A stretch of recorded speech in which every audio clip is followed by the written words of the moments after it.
Welcome to Floor Time. Floor Time. I'm trying something new. I'm branching out into a whole new realm of editing. I've even got multiple cameras back and forth. I'm kidding. That was a bit. I did an editing bit because, can you imagine how much more difficult that would be? So I waited a couple of days this time, and that's because if I had recorded my reaction immediately after watching it at midnight, I would have just been crying the whole time, and you would have seen the tears on my face. And I'm not ready to bare my soul like that on the internet. I will just say I'm still maintaining that they banged in season 1. I'm dying on this hill. I know what you are. You will not change my mind. This is going to sound really weird. I was sobbing my eyes out by the end of Act 2 because, obviously, but I feel so much more hopeful about proceedings than I did at the end of Act 1. At the end of Act 1, I was like, oh my God, this is so bad. Maybe this is actually going to end like tragically and like no one's going to have a happy ending. I think like by the end of Act 2, I don't feel that way. I think that ultimately things are probably going to work out for our squad here. Not all of them. Some of them things aren't going to work out for. There's nothing I can really do about that except be sad about it. Oh goodness. Since it's been a couple of days, this is going to be more than a reaction. I've watched it like 3 or 4 times now since it came out.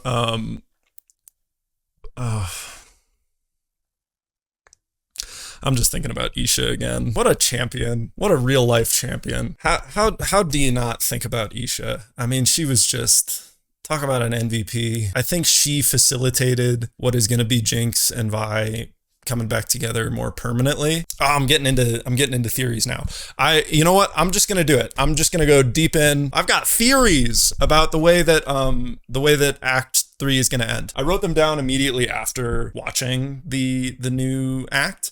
So these were fresh. These were fresh out of the pipe. I'm going to do the obvious ones first. These are the obvious ones, the ones that the preview basically confirmed already. First up, Ambessa will go full mask off and attempt to fully coup Piltover. Some of the enforcers will side with her. That's the thing I think is kind of a long shot, but I think based on the scene at the end of Act 1, some of the enforcers are going to side with Ambessa. The whole act will be about Piltover being under siege from Noxus, specifically gassed up Noxians. That's Singed, obviously. Speaking of the gassed up Noxians, the way that they will get gassed up is that Victor and Vander's corpses will be used by Singed to power an army of juiced up Noxian soldiers. The process will trigger Victor's transformation into his bad guy version. I think Vander and Victor's corpses are going to be big parts of Act 3. I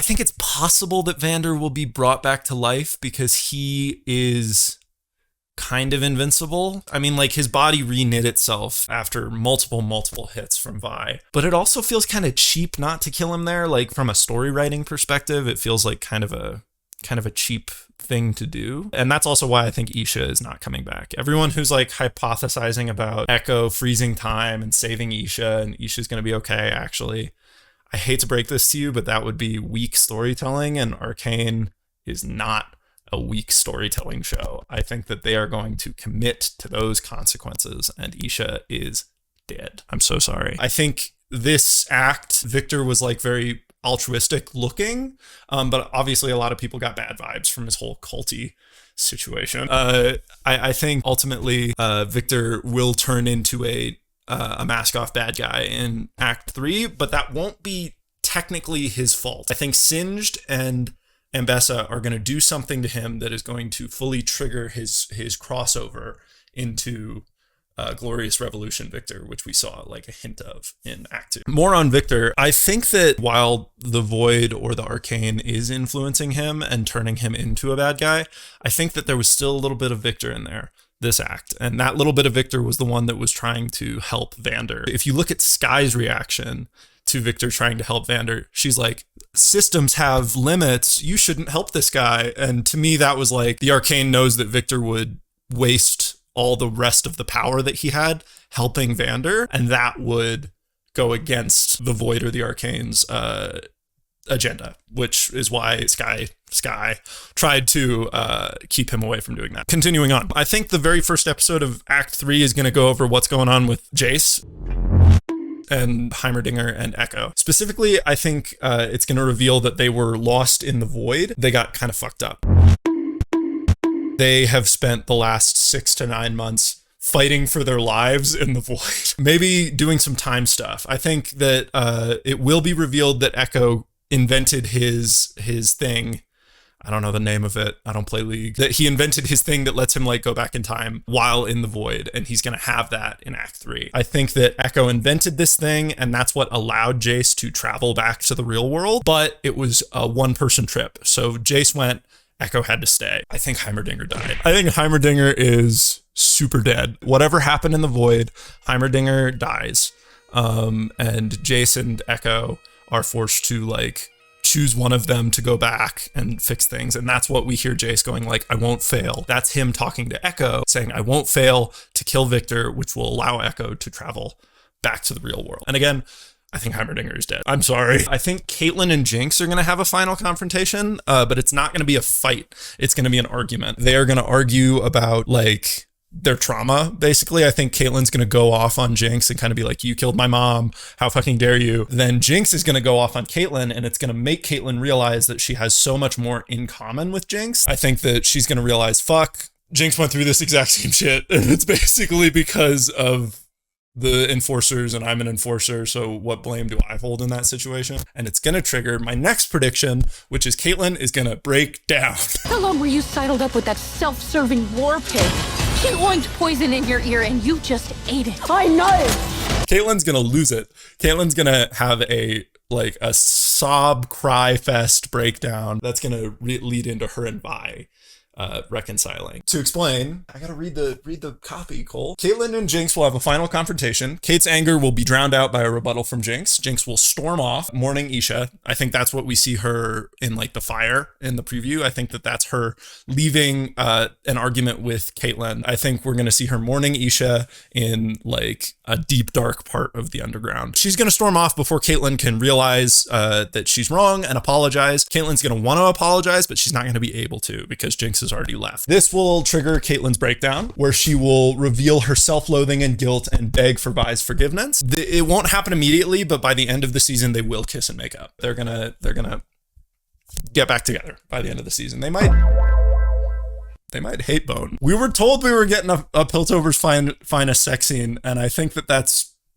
it could be an angry sex. Ooh, come on, baby. I'm just the messenger. I don't think that will happen until towards the end. Maddie will get dumped. Sorry, Maddie. I really wanted to be pissed at you because I wanted to think you were a homewrecker, but really you were just a victim. Sorry. Speaking of Maddie, kind of sad that she's just a rebound. The whole time they were together, it seems like she was trying to encourage Kate to not occupy the underground. So everyone's hating on Maddie, but I don't think she deserves it. Sorry, Maddie, but you're going to get dumped. The Undercity, led by Echo and inspired by Jinx, will help fend off the Noxian invaders. Savika will die in the process. Bummer. As much as I love her, she's not going to make it. They got to kill some of the main characters, and Savika is not a champion, so I think she's on the chopping block. Back to Jinx. Jinx is going to backslide after Isha's death.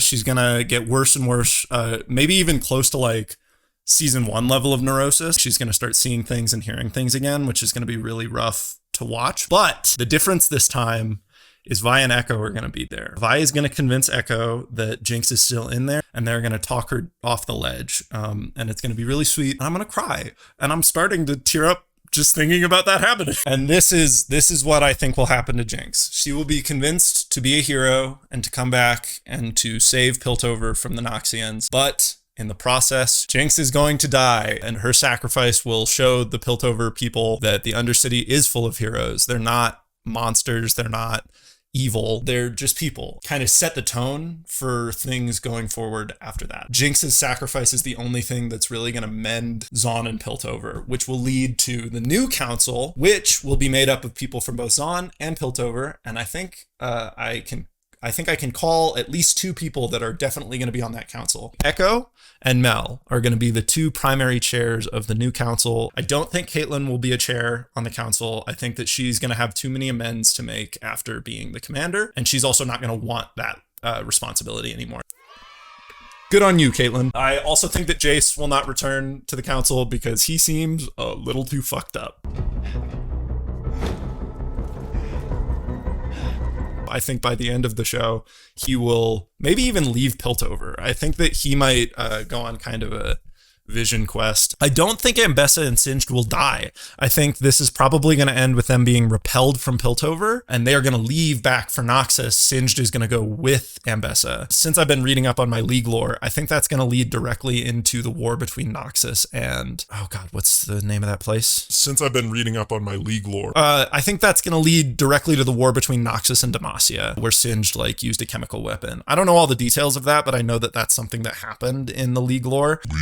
And I don't think it's happened yet. I think that they're going to do that maybe next. We might get a Demacia Noxus war show next, which would be kind of cool. Finally, the most important of the predictions. As much as I love them all, Loris, Maddie, and Fishboy will continue to remain mostly irrelevant. I was really hoping that we would see more of Loris in Act 2, and we didn't. They didn't even say his name. Oh. Yikes. That was a lot. I'm still not okay, but I'm feeling better because the characters are in a more hopeful place, ironically. Yeah, I think we are over the hump of things getting worse before they get better, and things are just gonna get better now, which I'm happy for, because we need a win. And boy, oh boy, have we not had a win. Can't wait for Act 3. It's coming.